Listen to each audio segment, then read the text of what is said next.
এই বল, এই শয়তানের মধ্যে তোর কি অভিযোগ? এই শয়তানের লেগে আমরা বাজারে কোনো কিছু কিনতেই পারি না। রোজাতে যে ফল খাবো এত দাম এই শয়তানের লেগে। হ্যাঁ রে শয়তান, এরা যেটা বুঝে এটা কি ঠিক? এটা কিন্তু আমাদের উপরে অযুক্ত কথা বলা হয়েছে। এক মাস তো আমরাকে বেঁধে দিয়েছে, আমার কিন্তু দোষই নেই। এটা তোর কোন শয়তানের দায়িত্বটা আছে? ওকে ডাক। ধোকাদার বলেন সর্দার, কে নিয়ে ডেকেছো? সর্দার এটা কেমন করে হতে পারে? এটা তো রমজান মাস। মরণ মশাই, ফলের দাম তাহলে কে বাড়ালো?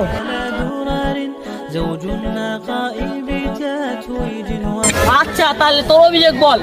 মরণ সাহেব, আমরা যে নামাজ পড়তে যাই এই শয়তান কেন বাধা দেয়? তাই তো আমার নজর দিতে ইচ্ছা করে না, এটা শয়তানি করেছে। মরণ সাহেব, এটা আমাদের উপরে অযুক্ত কথা। যে শয়তান নামে ধোকা দেয় তাকে ডাক। শয়তান অসৎ। বলেন সর্দার, আমায় কেন ডেকেছেন? এরা বলছে তুমি নামাজে ধোকা দিয়েছো। সর্দার, আপনার কি মাথা খারাপ হয়ে গেছে? কেন রে, আমার আবার কখন মাথা খারাপ হলো? আপনি কি জানেন না এটা রমজান মাস? এটা রমজান মাস। তাই তো নামাজে ধোকা দিচ্ছে। মরল সাহেব, এটা তো রমজান মাস, আমরা কেন ধোকা দিব? রমজান মাস তো কি হয়েছে? আচ্ছা বলেন তো, আল্লাহ রমজান মাস শয়তানদের কি করে? কেন শয়তানদের বেঁধে রাখে? মরল মশাই, আল্লাহ তো আমাদেরকে বেঁধে রেখেছে। মরল মশাই, আমরা কার ধোকা দেওয়া লাগে না। ওই যে এখন মাস্টার লিঙ্ক দিয়েছি ওটাই চলছে। নামাজের ব্যাপারটা উনি তো রোজ দিয়ে ধোকা নিতে করে।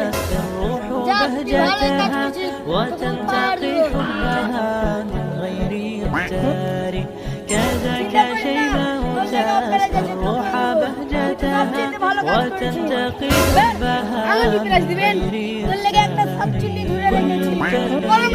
আপনাকে আমি একটা কথা বলবো। শয়তানদের কোনো দোষ নেই, আমাদের ইমানের কমজোরি। যেমন রমজান মাস আসলে ব্যবসায়িকরা ফলের অনেক দাম বাড়িয়ে দেয়, এখানে শয়তানদের কোনো দোষ নেই, যেহেতু আল্লাহ ওদেরকে বেঁধে রেখেছেন। আমাদের ইমানের কমজোরি, আমাদের লোভ বেশি। যেমন নামাজ পড়তে গেলে আসকর দেখায়, তাই জন্য আমরা এইসব কাজগুলো করি। সমস্ত ব্যবসায়ীকে বলছি, আপনারা পারলে একটু হলেও জিনিসের দামগুলো কমিয়ে দিবেন। আমরা একটা নতুন চ্যানেল খুলেছি, চ্যানেলের নাম অ্যারাবিক টিউশন পরিবার। সেই চ্যানেলটাকে সাবস্ক্রাইব করে দিবেন এবং লাইক কমেন্ট করবেন। এরকম ইসলামিক ভিডিও পেতে চ্যানেলটিকে সাবস্ক্রাইব করে রাখুন আর বেল আইকন অন করে রাখুন।